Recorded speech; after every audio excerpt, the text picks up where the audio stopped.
एक सर्वे में पता चला है कि जब हम कोई भी नई चीज की शुरुआत करते हैं, जैसे जिम जाना या कोई नया बिजनेस या कोई नई आदत, जैसे सुबह को 5 बजे उठना, ये कोई भी नई आदत या बहुत सारे लोग आईएएस की तैयारी के लिए प्रिपरेशन करते हैं। इंडिया में लगभग हर दूसरा आदमी आईएएस की तैयारी की कोशिश जरूर करता है। तो इस सर्वे में ये पाया गया है कि ये जो भी एस्पिरेंट होते हैं, जैसे मान लो डेली जिम जाना, उनमें से 80% लोग एक या दो दिन के बाद 80% लोग एक या महज 2 दिन के बाद जाना बंद कर देते हैं, ड्रॉप कर देते हैं आइडिया। जिम जाने का आइडिया ड्रॉप कर देते हैं, आईएएस बनने का आइडिया ड्रॉप कर देते हैं, सुबह को 5 बजे उठने का आइडिया ड्रॉप कर देते हैं।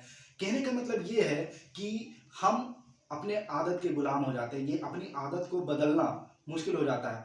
कभी कभी ऐसा भी होता है कि हम कोई नया बिजनेस या आईएएस आईपीएस की तैयारी करते हैं, एक अटेम्प्ट हो जाता है, 2 अटेम्प्ट हो जाता है और उसके बाद हमें लगने लगता है कि ये इम्पॉसिबल है मेरे लिए, कम से कम मेरे लिए तो इम्पॉसिबल है, ऐसा लगने लगता है।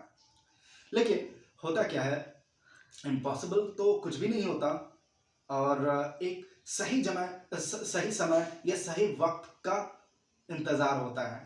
तो इनके कुछ एग्जाम्पल्स हैं जिसे हम समझेंगे कि इन लोगों ने कैसे इम्पॉसिबल को पॉसिबल बनाया। अब एक केरला जो हमारे साउथ में पड़ता है, यहाँ पर एक रेलवे स्टेशन में एक कूली, सामान उठाने वाला कूली, अब रेलवे में वाईफाई मिलती है फ्री, तो वो कूली उस वाईफाई की मदद से, फ्री वाईफाई की मदद से पढ़ाई की, फ्री वाईफाई की मदद से पढ़ाई की और उसने एंट्रेंस एग्जाम क्लियर किया। ये एग्जाम एक्चुअली में सिविल सर्विसेज का रिटन टेस्ट था। तो एक कूली ने, जिसका काम सामान उठा करके एक जगह से दूसरी जगह पहुंचाना होता है, शायद ही उसके पास उतना वक्त मिलता हो कि वो पढ़ाई करे, और वो भी रेलवे स्टेशन के फ्री वाईफाई से। ये थोड़ा सरप्राइजिंग था मेरे लिए भी जानना। अब एक और बहुत ही सरप्राइजिंग स्टोरी उभर कर सामने आई है राजस्थान के कोटा से। एक लड़के ने, जिसका पिता मर्डर का कन्विक्ट है, मर्डर के चार्जेस में जेल के अंदर है, उसका बेटा अपने पिता के साथ में ही जेल के अंदर रहकर 8x8 के सेल में, 8x8 के सेल के अंदर में अपने पिता के साथ रहकर उसने आईआईटी का एंट्रेंस क्लियर किया है 2 साल में, जेल में रहकर। उसके बेटे को जेल में रहने की ज़रूरत नहीं थी, लेकिन उसका कोई और सपोर्ट नहीं था और कोई रिश्तेदार, फ्रेंड वगैरह ऐसा कुछ नहीं था जो उसको सपोर्ट कर सकते हैं फाइनेंशियली या घर में रहने के लिए परमिशन दे सकता। तो इसीलिए ये बंदा अपने पिता के साथ जेल में ही रहकर आईआईटी का एंट्रेंस एग्ज़ाम क्लियर किया। ये बहुत ही बड़ी खबर बन गई राजस्थान के कोटा में। एक ऐसी न्यूज़ है, केरला से ही है। यहाँ पर एक 96 ईयर, जब लोग चलना फिरना बंद कर देते हैं, बेड पकड़ लेते हैं, उस उम्र में एक 96 ईयर ओल्ड लेडी ने 4th क्लास का एग्जाम क्लियर किया है और ये कहती हैं कि ये आगे और पढ़ेंगी और 10वीं भी पास करेगी। अब इनको ज़रूरत क्या पड़ी कि चौथी का, वो तो अब कभी भी 1 साल, 2 साल, 3 साल, 4 साल में कभी भी वो उनका समय है, तो उनको पढ़ने की क्या ज़रूरत पड़ी, क्योंकि उनको पता है एजुकेशन की इम्पोर्टेंस। और अब जो भी हो, अब उन्हें 26 की उम्र में नहीं समझ में आया, अलग बात है, लेकिन 96 ईयर्स की उम्र में उन्होंने 4th क्लास पास की। ये भी एक इंटरेस्टिंग स्टोरी उभर कर सामने आई है। अब एक छोटी सी कहानी है सत्येंद्र सिंह की। सत्येंद्र सिंह जिनको बचपन में एक गलत इंजेक्शन लगा दिया गया था किसी और बीमारी के लिए, और उसकी वजह से उनकी आई साइट, उनकी आंखों की रोशनी चली गई। लेकिन एक सॉफ्टवेयर की वजह से वे पढ़ाई कर पाते थे। मतलब जैसे आप और हम पढ़ाई कर सकते हैं, वैसे ही वो भी पढ़ाई कर लेते थे उस सॉफ्टवेयर की वजह से, चाहे किताब हो, न्यूज़पेपर हो। और उसकी मदद से उन्होंने जो भारत का सबसे टफ एग्ज़ाम सिविल सर्विसेज, उसको क्रैक किया और सिविल सर्विसेज एस्पिरेंट बनने की उनकी जो लालसा थी उन्होंने पूरी की। एक सिविल सर्विसेज से ही रिलेटेड एक और शख्स है, बहुत ही फेमस है, मनोज, जो कि मध्य प्रदेश ग्वालियर से हैं। उनकी स्टोरी बहुत ही इंस्पायरिंग है और उन पर एक बुक भी लिखी गई है, ट्वेल्थ फेल। आप में से शायद कुछ लोगों ने पढ़ा भी होगा ये किताब, और नहीं पढ़ा है तो ज़रूर पढ़िए। मैं रेकमेंड करूँगा, चाहे वो किताब हो या पीडीएफ हो, ये किताब पढ़िए, आपको ज़िंदगी की हकीकत सामने ला कर रख देगी।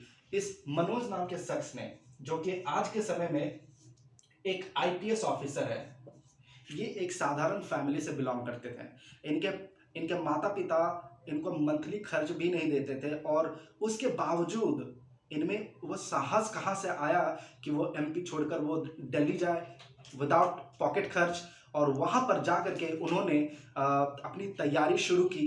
और तैयारी शुरू कैसे की, उसके साथ साथ वो जॉब करते थे। उन्होंने सिविल सर्विसेज की तैयारी के लिए आटे की चक्की में काम किया दिन के 12-12 घंटे। उसके बाद बाकी के 12 घंटे में उनका नहाना वगैरह जो भी, और पढ़ाई लिखाई। एक दूसरा, उन्होंने लाइब्रेरी में भी काम किया, तो लाइब्रेरी में उनको मौका मिलता था अलग अलग तरह की किताबें पढ़ने का, ये उनके लिए एक प्लस पॉइंट था, लाइब्रेरी। तीसरा, उन्होंने दूसरे के घरों के कुत्ते तक सड़कों पे चराए हैं। जैसे गाय चराया जाता है गांव में, बकरी चराया जाता है, उसी तरह इन्होंने दूसरों का कुत्ता चराया ताकि उनको कुछ पैसे मिल जाए, जिससे वो अपना घर का रूम का किराया भर सके और खाने पीने को कुछ हो जाए। एक समय तो ऐसा भी था जब ये 2 दिन से भूखे थे, और उसके बाद इनका पूरा शरीर तप रहा था और खाने के लिए कुछ नहीं था। और ऐसी स्थिति में इन्होंने आईपीएस का एग्ज़ाम क्लियर किया और आईपीएस बने भी। अपने चौथे अटेम्प्ट में, फोर्थ अटेम्प्ट में ये आईपीएस बने। और आईपीएस बनने के बाद जाहिर सी बात है, फाइनेंशियल सिचुएशन तो सुधरेगी ही, और ये एक बहुत ही बड़े इंस्पिरेशन बन गए हैं आईपीएस आईएएस एस्पिरेंट के लिए।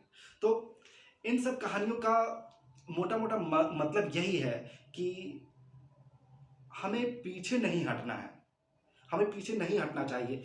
हम जब एक बार फेल होते हैं तो फेल नहीं होते, कुछ सीखते हैं, और उसमें से हम सीखते हैं कि ऐसा हमने क्या किया जो हमें नहीं करना चाहिए था, या ऐसा और क्या करना चाहिए जिससे ये रास्ता और सुधर सके, हमारा डायरेक्शन क्लियर हो सके। तो ऐसा नहीं कि आपने कुछ स्टार्ट किया और सब सक्सेसफुल हो गया। अगर ऐसा होता तो देश में या विदेश में या दुनिया में सब कोई सक्सेसफुल होते, ऐसा नहीं है। आप जब भी कोई चीज स्टार्ट करेंगे वो फेल होगा ही होगा। फर्स्ट टाइम में जब भी कोई स्टार्ट करता है 90 to 95% वो फेल होगा ही होगा, और फेल होना ही है। सफलता का मतलब ही है फेलियर की सीढ़ी चढ़ना। जब तक आप फेलियर की सीढ़ी नहीं चढ़ेंगे आप सफलता हासिल नहीं कर पाएंगे। तो ये स्टोरीज कुछ हैं जो हमें इंस्पायर करती है कि चाहे कुछ भी हो जाए, आपको अभी कुछ ना दिख रहा हो कि आगे क्या होगा, बट अगर आपको अपने पर भरोसा रहता है कि हाँ जो मैं कर रहा हूँ वो सही है और इसमें और मेहनत की ज़रूरत है, आप करते जाइए। Stay persistent and one day you will achieve what you want to. Thank you.